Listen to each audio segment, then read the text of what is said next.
A show based on the facts, honesty, the man, the myth, the legend, Constitutionalist Joseph M. Leonard. Welcome to Constitutionalist Politics Podcast, aka CTP. I am your host, Joseph M. Leonard, and that's Leonard. CTP is your no muss, no fuss, just me, you, and occasional guest type podcast. Really appreciate you tuning in. As Graham Norton would say, let's get on with the show! Hello, everyone. Welcome to another episode of Constitutionalist Politics Podcast. If you could see on the behind-the-scenes video, I don't know if you can hear me wrestling the paper, the notes here, but I'm not going to read any of it. I'm actually just going to jump in and introduce Erik Holt, and it's spelled I-R-E-R-I-K, yes? Not a C? I'm doing it again. I'm starting it with an I. It starts with an E. E-R-I-K-H-O-L-T. Yes? Yep, that's it. Okay, so let's just dive right in. Welcome to the show. Where were you born and raised and all that good stuff? Where are you now? Okay, well, actually, throughout this whole journey, I am back where I grew up, but I grew up out in California in the foothills, kind of between Sacramento and Tahoe. Before it all went crazy, but you're back in the crazy now, huh? Yeah, touche. This isn't that California. It's definitely a small town, rural cattle ranchers, very conservative people here. So, a more red county very much so, yeah. Makes a big difference in being in, if you pardon, cover the kids' ears, right? This is a G show, so I try to be careful, but I'm going to say shit Francisco or or Lost Angels. You're not in the thick of any of that. That's good. So no, definitely far from that world. Yeah. My understanding and the reason you're here is now things in 2022, my first international book came out. So I've been busy since 2022 too, but I see also in 2022, things started upheaving in your life. So not in a bad way, in a good way, right? Take us back to 2022 and what was going on. Yeah, absolutely. So it's 2 years ago, but I just started talking about it because of a court battle. But in essence, I was a fire chief of a small, in comparison, it wasn't a big city, but a small special district fire department. I was a fire chief. We had board elections for the board of directors. And after getting some B-O-A-R-D, not B-O-R-E-D. Yeah. Yeah. My audience knows I can't pass on the stupid puns. Go on. I'm sorry. Yeah, I apologize. Go on. Yeah. So I took over what was a struggling and department in the midst of chaos. The chief before me had gotten himself into some trouble, and we'll leave it at that. But I got called in to work as a interim chief because it was known in the area, which I did. It was supposed to be for 2 weeks. That lasted about 5 months. I was taking vacation time from my fire department, and I ran out of vacation time, and just, around the same time, I got full custody of both my daughters. So all of a sudden, I'm raising two teen girls. I saw that in the notes. Yes. Yeah. Nice, good, but right. Wow, my hands are full. Absolutely, right? Yeah, anybody with daughters out there. So yeah, I'm doing that on my own, and I'm trying to do a fire service career along with, that comes with 48-hour shifts. And so during this time period, it became apparent that it would be a good situation to take this fire chief's job, or at least apply and interview for it. So I did. I was given the permanent position in September of 2022. And then we kicked butt. We really kicked butt for months. I had a great board that supported my vision for rebuilding that department, rebranding it. We grew it from, less than half a dozen volunteer firefighters to some part-time paid staff that operated 24 hours a day from station coverage, and recruited a total of 62 members of the department. So by all aspects and every metric that you would evaluate a fire department, we were kicking some butt. And then May of 2023, the elections happened. And because of that turmoil, when I had taken over, all 5 board directors' seats were open for election, which never happens. You never want a whole board to switch over at once. But nonetheless, that was the situation we were in. And I always talk about this now that I'm speaking about this situation. I didn't have allegiance to anybody. I wasn't a political candidate. So my focus was on continuing the growth of the department and kicking butt and saving lives, But it was a very hotly contested, very contentious election. And what kind of came up out of was this group, they labeled themselves the 5, and they ran as a team. As a slate. Yeah, which doesn't really happen. I think, people would view that as that's not a very open and corruption-free system, right? That's why we don't do that. But nonetheless, they did. And on May 2nd, 2023, the election was held at the fire station.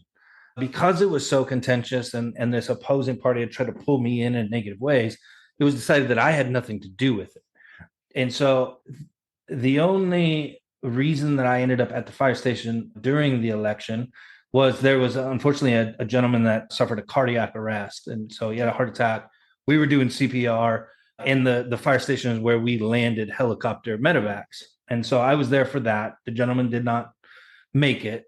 And so, one of the overlooked but unfortunate parts of a fire chief's job is you got to inform the family that their loved one has passed away. So I left from the station and I went and consoled the family and let them know that, despite everything we could do, he didn't make it. And then when I returned to the fire station, the election was still going on. I'm a fire chief in a town, so they identify me as the fire department, right? So somebody came up to me and they said, "Hey, I want to complain about what's going on in this election." And so I hear them out, and they had shown me a picture on their phone, and I said, "Hey, there's an election official to take this to.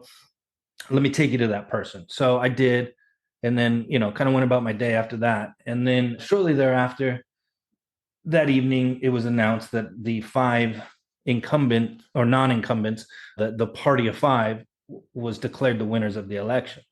And so, albeit that's a change in work life and there's concern from my firefighter and stuff, my message was just we're here to do fire department. Right. You're here to still do your day-to-day work, and hopefully they'll be smart enough to know that, hey, leave you do your job, right? But didn't work out that way, did it? Yeah, a little foreshadowing in there. But yeah, I always say this. I've been on a few podcasts now, and it's my view is that they ran for an elected seat on a fire department. Therefore, their mindset was to serve the fire department. That was my assumption, and I think anybody would have assumed that. So, unfortunately, that's the same thing with school board people. Yes, their allegiance isn't to the kids, it's other agendas. And you quickly then found out they had other agendas. Yeah. So in this small town fire department, shortly after the announcement and in the day after, coming days after, I received another complaint, and I said, man, there's something kind of I don't like that members of the community have a bad taste in their mouth. And so I called the designated election official who worked for the law firm that represented the fire district. And I said, hey, I've gotten a couple complaints. I want you to be aware of them. And she said, I've gotten some too. And, I don't really know what to do. We'll talk to the attorney that represents the district. And so I talked to her, and she had some concerns as well. And so, in my videos that I'm posting on my TikTok and my Facebook, I want people to understand not only what took place, but my thought process to it. I really want to be upfront about it. And from that point of talking to the attorney, I speak about it. I had a feeling in the pit of my stomach, and it was this internal struggle of, what was my best interest? My best interest was to be the fire chief and be quiet, right? Yeah, you wanted to fight fires and save lives, but here people are pulling you into this, Yeah. whether you wanted it or not. And there Yeah. you were. And these people that I would have to look into are my bosses, right? So it's never a good scenario. No, it's not. Yeah. So and I struggle with, I shouldn't be laughing. None of this is funny at right. I all. think everybody would understand it though, right? Like everybody out there that'll listen would understand that like, my best interest was to be quiet and not to pursue anything. So my personal best interest was to be quiet, but I was in the military. I served my country. I've been a public servant my entire life. I firmly and adamantly believe in the fundamentals of our country. And so I'm battling this for a few days. Yeah. Well, Internally. before you go any further on that, I see the folded flag over your shoulder. I wanted to ask you about that up on your top shelf there. Yeah, I'm glad you did, actually. So that is a flag that I flew on a mission in Ramadi, Iraq in 2005. And I've always had that. I brought that home with me. So, a lot of people will have memorial flags, but that's my mission flag and something that, I hold. I'm glad we cleared that up because I thought it was a memorial flag. Yes. No, thankfully not. So I do live my life in a way that honors those that have sacrificed. I have had very close brothers in the fire service that are no longer living and, gave their lives serving their communities, obviously in the military and during wartime. I know folks that are no longer here and gave the ultimate sacrifice. So this is that internal struggle. And it's a great point to point that flag out because that's what it's about. Honor, integrity, those patriotism. Don McCauley of the Author Show, when my first international book came out in 2022, you need to write an author bio. Well, I threw a few words together, but Don McCauley of the Author Show put something together for me, looked into me and looked into my work, and he came up with honor, integrity, patriotism. For some, those are just words, but for Joseph M. Leonard, those are values he brings to everything in his everyday life. And to me, I think like I'm looking in a mirror. I just get that from you. I can tell the honor and the integrity is there. And it's therefore I feel your discomfort of having been dragged into that. So continue on from before I interrupted you. No, and I'm If really you glad can you made that. remember where you left off, if you can remember now that I've interrupted you. It is a great segue because the moral decision that anybody in the future will ever feel that is put into a situation similar to mine or really anything that goes up against personal morals and beliefs comes at a cost, and you have to be willing to accept that cost. So that's a great segue into this. So I knew something was up, right, in this whole situation, and I sat on it for a day or two, maybe 3, but that burning feeling was creeping up further and further and further.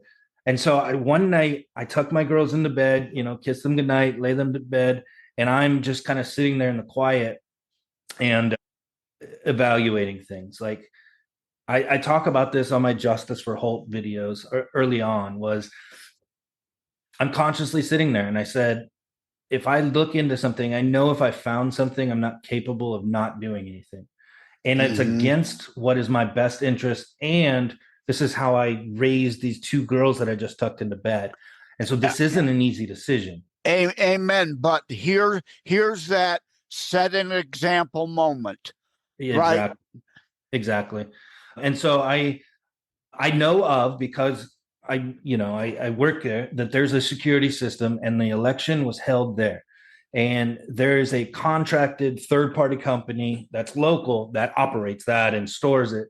And so the day after I sat here and I made a decision that I'm going to look into this and do what I got to do, I go to them after work. Well, actually, I go to Walmart. I buy a thumb drive, a media drive, and I take it to them and I say, hey, I can see you're heading into problematic territory here in this story because elections are not supposed to be filmed. So no, it's totally allowed. It was actually the day before the elections. The election official came in, who's from a law firm, asked to see all of them, looked at them. There was signed off on it. Yeah, they couldn't point behind voters where they could see where they were voting. Okay, yeah, but so you could surveil the premise. Yeah. So the building security in and of itself is totally allowed.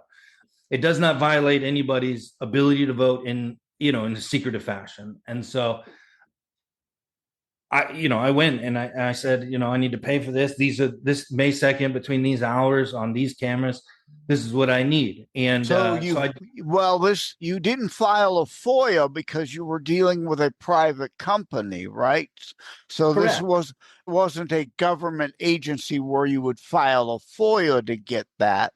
You got this through private avenues. Yeah. So we would have been who gets the FOIA, right? Because we're the government. Yeah. So right. No, it's a private company. Right. Yeah. Turn the tables on you, huh? Yeah.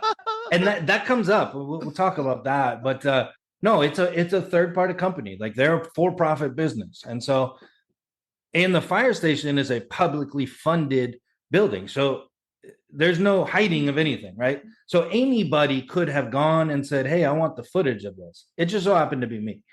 Because again, I knew that there just wasn't something right, and I had received complaints. And my duty as a citizen is to look into it. I believe that. And so like a day later, they call me and I go in and I pay them and they give me my thumb drive back and I go about my way. And so I remember like having it, and I talk about it in my videos, is like, I wasn't in a real hurry to watch it. I kept like going around like, hey girls, you need this done, you need that done. Put it off. Let me stretch out all the stuff that needs to happen in the day. But eventually they go to bed again. And I go, I don't even know what I'm looking for here. So what I did is I went on. You're looking and hoping whatever it is so obvious it'll jump off the screen at you. Yeah, in some regard. But there's 40 hours of footage because it's multiple cameras for a 12-hour day. Yeah, and if you're running through something fast forward, it might be easy to miss something unless if it occurs over and over and over. Yeah, exactly. So I went on the internet and I printed out the Colorado statutes of election laws and I just read them. And I'm like, okay, this gives me an idea. If I see something like, if it's against these rules, then I know I'm headed in the right direction, right? So I do that and I print them out and I have them next to me and I put the thumb drive into my laptop and I just start watching hour 1, camera 1, right? And of course, like I didn't just sit there like a zombie for 40 hours. I would watch little periods of time and then I would skip over and this and that. And then after a few hours of doing it, I was like, well, I'm not really figuring anything out, but let me go back to that time when the person showed me the camera or the picture on their phone, right? And so I was like, oh, hey, good job, dummy. So I do that. Right. Yeah, that makes sense, right? Hey, I got a timestamp. Yeah. Of when something may or may not have looked 10 minutes before and 10 minutes after.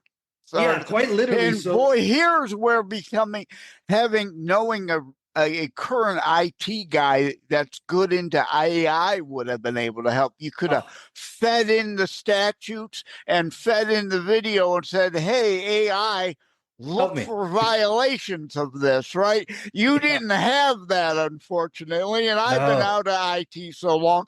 I do mess with AI to some degree, but I'm not that good enough still of an IT person to be able to do something like that myself either. I'd need help. But so you're doing all this the hard way, manually. The long way, for sure. So yeah, I mean, literally, like I could on one of the cameras see myself drive by, and I go, okay, this is when I was there, and so then I went backwards a little bit, right? And so I follow the individual that they showed me a picture of, and I knew they were a poll watcher, And so I kind of started in a time frame I knew I could look for something, and I find it. And I go, oh, okay. So here is that rule. That's a violation of that rule. Here's my first thing, right? And bullet point A, yeah. Line item 1.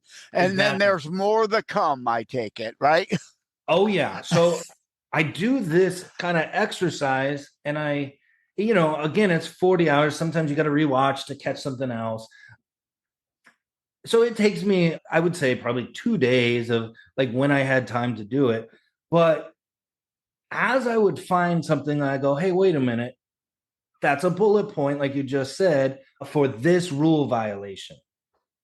And the more I started to do that on this piece of paper, the more that a bigger picture came into play. And then all of a sudden I said, okay, now I think I'm on to something. At this point, are you thinking, oh my God, there's obviously conspiracy going on of some sort?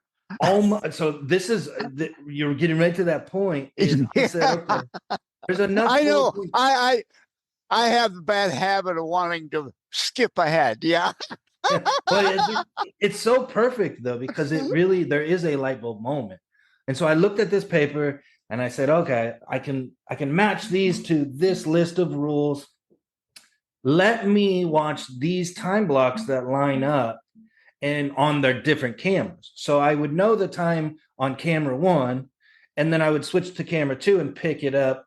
And then, and then all of a sudden the light bulb. You kind of would get almost a 360 of the whole room via all the cameras. Yeah. Angles. And so just to clarify for your listeners, camera 1 was in the fire station, and it happened to overlook the poll watching table right here. And then away from it was the voting things and the screens, right? So you could see people walk in, but the entire time the camera's over the poll watchers. And camera 2 is outside the front door facing the parking lot. So that's where everybody has to walk in. And so that's what I did is I went camera 1, this time frame, poll watchers here. They do something, they walk out, something happens here. These are the rules, light bulb moment. And so then I could watch the entirety of it and track it. And so without being able to physically show you that, what they were doing is the first thing that cued me was the poll watchers are pretty free.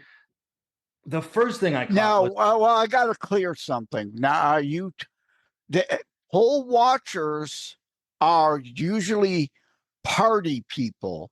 I've been a poll watcher. I've not been a poll worker. Are you talking about an actual poll worker who sits behind there, takes names, checks them off, and you are talking about a poll watcher, a volunteer, not a paid poll worker.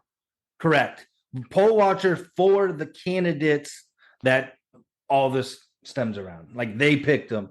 They went through poll watcher training to observe and make sure it was a fair election. And that's supposed to be the point. Only observe. Yeah. So the first one that I caught that was super obvious is the lady, she's the campaign manager of the 5, but she's also a poll watcher on this day. She has a laptop. Yeah, well, there's a direct conflict of interest right there. Yes. Yeah, all day long. She opens a laptop, and you're not even allowed to have cell phones, electronic devices, recording devices, none of it. But she opens a laptop and she films the election room. So she's sitting ground level where she can identify people that walk in by face, right? And she was recording it. And so I knew she could have literally been running face recognition software.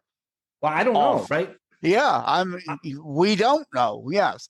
That's why it's illegal. 100% of the time. Right? You don't want that. So, and then they were on their cell phones, they were texting, they were taking phone calls. And so I knew those were wrong. But what I couldn't tell, and it took me a long time to finally catch it, was they were nodding to voters, or like a voter would point to them, and then they would do an action, like with their hands, and then they would show each other. And so I was like, what is that, you know? Kind of like the third base coach, huh? Giving signals to the base runners. Pretty good, yeah, pretty good. But what matters in an election? The number really matters, right? So when I had that light bulb moment, it all became clear. And I went, oh my God. Now, mind you, 2022 was not far removed from the 2020 election nationally. Right. Election fraud is a hot topic in 2020. I've seen it. Always... I've seen it firsthand as a poll watcher myself. Okay. So I had never, and I was always skeptical, right? Although believe me, after 2020 and the, you know, the number jump at 2 a.m. and all that stuff, right? We all witnessed that happen, whatever political spectrum you're on. But I had never been part of an election, and I wasn't even part of this one, but I now saw it firsthand. And the scheme, just to detail it for everybody, when it all became clear, the thing that they were doing was track counters. And actually, if you go on my Justice for Holt Facebook or TikTok, there is videos on there. And one of them is the election screenshots from the security footage. I've literally put it up on there, but they're track counters. And so I go, okay, well, that they're tracking who they think are voting, but that doesn't control the outcome of an election. No, not at that point. Although, if you know, it's like what happened at Cobo Hall in Detroit, like you were saying, at 2 a.m. When you know how many votes you are behind, you know how many votes you have to manufacture to win. Right. And so, and mind you, I'm not the smartest human on the planet by any means. So even in 2023, when I'm watching this, I go, okay, is it that bad, right? If they're counting votes. Yes, it's against the rules. Yes, it's against the law. But does it control the outcome of an election? And so before I was satisfied, I said, I need to figure that out for myself. Are they controlling an outcome, or are they just counting votes? Both are illegal, but one is far more egregious than the other. Well, any candidate should have a poll watcher and volunteers outside. You can question people. Hey, I'm conducting a survey. I mean, you can ask, right, exit polling, right? So again, so you know, kind of know where you stand, but it's a whole other thing when you've got someone on the inside telling you the actual numbers. Right. So I identified that they're clicking track counters, and I caught that because one holds it and I can see it. So 3 of them are doing this while at the poll watcher station. But also, poll watchers are not allowed to leave the polling area, come back. That is one of the rules. And when I was watching the videos, before I even caught on to the big scheme, I was like, they're getting up every couple of minutes, walking outside the polling location and coming back in. That's not allowed. That's not, you know. Stay with us. We'll be right back. It is a myth that terrorism stopped during COVID. Unfortunately, mainstream media opted to prioritize pandemic hysteria over promoting all news. Terrorism continues. Simply hoping that it doesn't affect you is not a strategy. The new book, Terror Strikes, coming soon to a city near you, featured on The Author Show, is now available in paperback from bookstores, online, or as an ebook exclusively through Amazon Kindle. Terror Strikes, coming soon to a city near you by Joseph M. Leonard. Order today. Yeah, everyone would understand. Okay, somebody goes to lunch, comes back, right? Yeah. But if they're constantly doing this, that's clearly outside any accepted norm and leeway of the intent of the law. Oh yeah, and I would say that over 100 times in a 12-hour period, very easily, that a single individual would walk out and come back in. That's a poll watcher. So it wasn't like, you know, maybe they drink a lot of water and every 30 minutes they had to go to the bathroom. Break, right. Yeah. It wasn't that. The frequency was too much. And so the outside camera had audio, and very late in the day, I caught a conversation. Oh boy. It confirmed everything. And so what was happening, the complaint I didn't elaborate on earlier was that when the individual came up to me and showed me the picture on the phone, the picture was the campaign manager and poll watcher talking on the phone inside the election box. So the coned off area, no election area, which was a like known violation of the rule. And so, but what was more troubling is that individual's comment said, I heard this lady walk out and say, well, did you pay them already? And what are they driving? And then she stood at that cone. That's when I took the picture, but she met somebody and then told them voters' name or candidate names and then went in. And so me as a citizen, I heard paid them. Who are they? Because I don't know. And then I literally observed her telling them the people to vote for. Highly illegal. And so that was what I had started with. And that's what built. Right. You are supposed to be able to help guide someone to understand a ballot, but you cannot. Well, as a campaign volunteer outside, you could say, hey, yeah, I'm representing John Smith. Please vote John Smith. But poll You can't pay workers, people to vote for people. and that is absolutely positively. So let's just say shenanigans, right? Yeah. Alleged illegalities and clearly actionable information that needs to be followed up with an investigation. So let's jump ahead. And what do you do with all this? Do you get someone who indeed gets involved legally with it? Yeah. So I called that attorney after watching everything and I said, hey, it's on 4K high definition. There's election fraud. And I am 100% confident in telling you that. And the attorney goes, that's very troubling. I had a feeling. Let me talk to my partners here at the law firm and I'll get back to you. But she was also in communication with the board president that had lost, right? But there's a lame duck period. So there's like 45 days with still the president. Oh, of course. Yes, absolutely. So they're talking together. I'm talking to her. And the attorney kind of is just like, this is going to be a law enforcement thing for sure, or a court thing. And so the attorney makes a report to the district attorney's office, and the incumbent board president then files an injunction with the court to stay the election until an investigation. Independently, I had talked to the attorney, and she told me she'd called the DA's office and made a report. So I independently called the thing. And again, I'm kind of an idiot, but I literally called them like, hey, can I talk to the district attorney? And they're like, no. Who are you? And what do you want? Yeah. So they're like, what do you want? And I'm like, so I can't talk to the DA. I thought that was just like and they're like, no, it's a major city and a huge bureau. So I end up talking to an operator who gets me to an investigator when I say I'm reporting stuff. And so I finally get this guy on the phone and I'm like, hey, I'm the fire chief up here. I know the station. I knew the security system. I went and got this stuff on my own. I reviewed it. I put all the pieces together and I want to show law enforcement. You built their case for them. Yeah. So he goes, hey, I got contacted. I talked to the attorney. I am starting the case, but my partner who actually investigates elections stuff is on vacation. He'll be back next year. But I don't want to waste time. Can you meet with me? And I go, yeah, meet with me first thing in the morning. I need to get it to you, but I have a job to do, right? I need to get back to my job. And I'm doing all this stuff. I'm working. And then when I go home, I was watching all this footage and staying up late. And I just need to get back to life.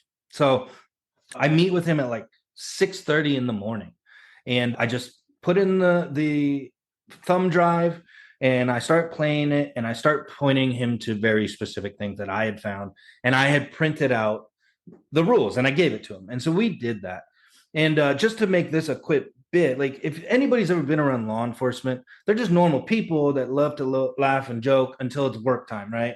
And so we were cutting it up and it's a fireman and a law enforcement guy. But when feathers of different birds, we'll say. Yeah, probably inappropriate jokes, all of it. But we said, and when I start showing this, his body language changed. And that was a huge indicator to me because I call cops dorks because I'm a fireman, right? But he went from laughing and kind of joking and I'm just here to do my job to dead serious. Yeah, dead serious. And then he wouldn't cops don't give away when they know there's a criminal act, right? Because now they've got to do something. So I show him, we meet for probably an hour, and he goes, I need this. Can you give me a copy? And I said, this one's for you. You take that thumb drive, that's yours. And he's like, all right, we'll be in contact. And so he was very serious. And before he left, he goes, no, it's like, this is super obvious. I've not ever seen something like this. And so I felt real good of like my civic. Yeah, normally if you're committing fraud, well enough to make sure no security cameras are right catching you red-handed. But now I do want to start to get to wrapping this up. So here we are now 3 years later. Where are we now? So the board took positions, and within 33 days of that meeting, on the 33rd day, they fired me as the fire chief, this new board. And they did so by saying, after illegally freezing the bank accounts of the fire district, that I didn't pay bills that I didn't have the authority to do. I wasn't a signatory on the bank. I couldn't print and sign checks. That's a state mandated. But it was board convenient function. to try to pin so that on you. Yes. Bills didn't get paid. They fired me for not paying the bills. And so clearly 33 days after never being in trouble ever in my career, having exceptional performance as the fire chief during my tenure, I was suddenly fired. So I think everybody out there would agree that's probably a retaliatory action by this board. And I filed a lawsuit. And so in 1983, protected First Amendment speech is my lawsuit. And of course, they tried to have it dismissed. And even further, I would dare say, with the position you had, you should be protected. Although I don't know what California whistleblower laws are like, but every state has. Colorado. Colorado is what it's. Oh, okay. Sorry, right. You're in California now. Yeah, that was Colorado, right? Okay. Yeah, every state has some sort of whistleblower protection laws, though, and I would think you should qualify under that also. You would think. So I was very confident that I'd been retaliated against, and I lost my livelihood, and I'm literally raising 2 girls on my own with no income for standing up for what is right. And so for the last 2 years, court and federal court, it is a nightmare. It's, they draw out everything as long as they want to bankrupt you. Yes. Oh, yeah. Then they file for an extension of time. And especially if they're using taxpayer money. They don't give a damn. They'll waste as much of it as possible to make you have to waste yours. And indeed, so now I know you said you have Facebook and TikTok, Justice for Holt. Do you have a GoFundMe or a website? Okay. You have a GoFundMe? Yep. It's a Justice for Holt as well on GoFundMe. And that is not to enrich myself, it's to keep the legal fight going. So right, exactly. I sold my home with no income and funded this $150,000. And I'm a blue collar fire chief, right? So I believed so much in protecting the Constitution that I gave my entire life savings and everything I've ever worked for. And a federal judge dismissed my claim in summary judgment that I had no First Amendment protection, is what I was told. And so I've appealed it to the 10th Circuit Court of Appeals, which is very expensive. Yeah, well, I could see there being some touchy because you were an employee. Mm-hmm. On the job, you don't have First Amendment rights, but outside of work, you do. So I'm sad to say that I can see some loopholes against you here. Yeah, I'm very confident in my appeal because the district court got some stuff wrong. They said I was the custodian of the surveillance system when I wasn't. I was a third-party company. That's good in a way because you're right. There's trial error, misrepresentations that make it appealable. Yes, that's good. And the other factor was that the judge said, because of my position as fire chief, I was the one that was in charge of administering the election and the security of it. And that is against Colorado state statute and a board thing. They actually hired 2 employees to do that. Yeah. On those grounds, I have appealed. I'm very confident that the 10th Circuit Court of Appeals judges will look at that and say, there's no way that we could make this a job duty of the fire chief. And this was never appropriate for summary judgment. So I'm still continuing to fight this.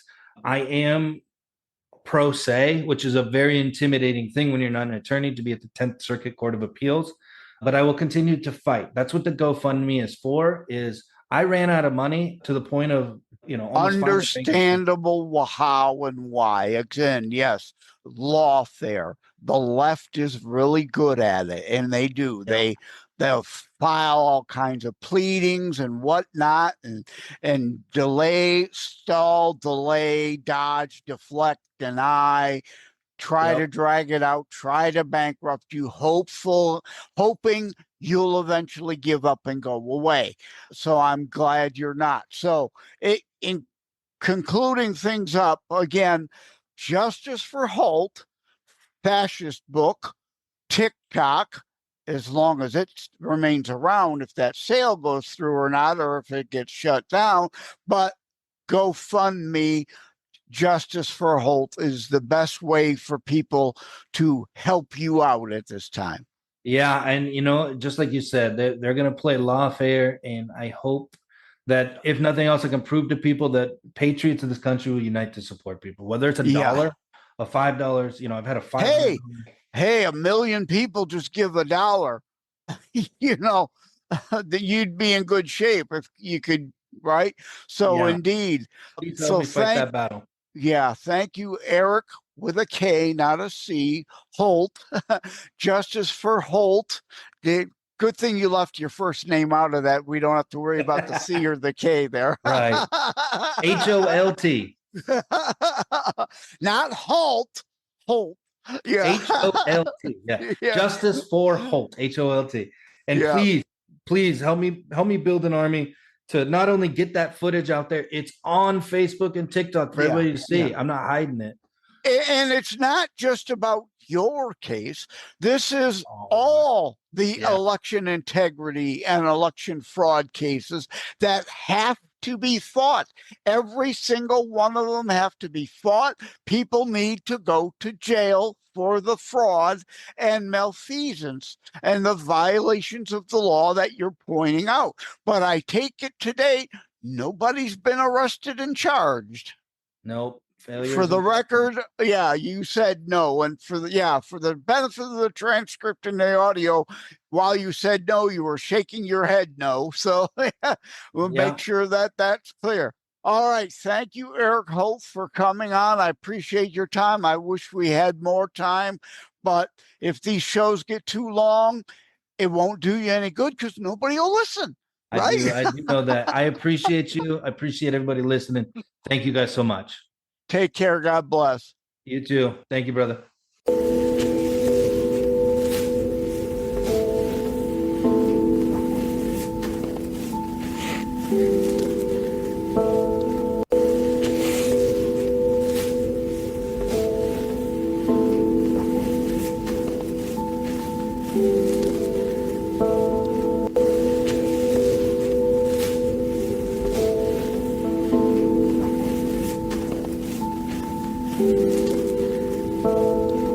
Thank you for having tuned in for Constitutionalist Politics Show. If you haven't already, please check out my primary internationally available book, Terror Strikes, coming soon to a city near you.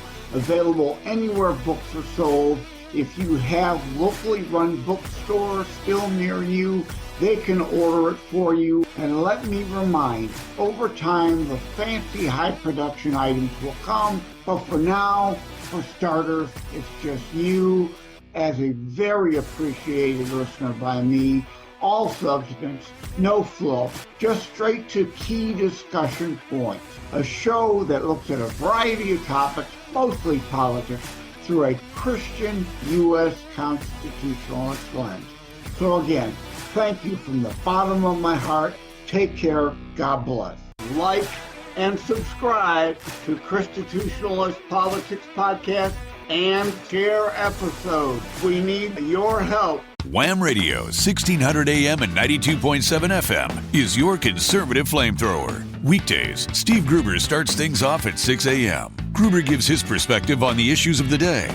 At 9 a.m., Glenn Beck blazes the airwaves with his nationally syndicated program. From noon to 3, it's Dennis Prager. At 3 o'clock, it's Wham's own Thayrone X. On the Edge, Thayrone tells it exactly as he sees it. At 6, it's The Dana Show, your conservative alternative. At 8, don't miss Joe Pags. Weekends are filled with conservative talk as well. Fingers Malloy, Thomas LeDuc, The Abolitionists Roundtable, A Moment of Clarity with Pastor Rick, Your American Heritage with Ed Bondarenka, Dave Janda's Operation Freedom, and Dick Kupke's Trigger Talk. You can even get links to Wham podcasts from Dave, Dick, and of course Thayrone, all from their pages on our website, whamradio.com. Keep it locked on Wham Radio, 1600 AM and 92.7 FM in southeastern Michigan, and whamradio.com anywhere in the world.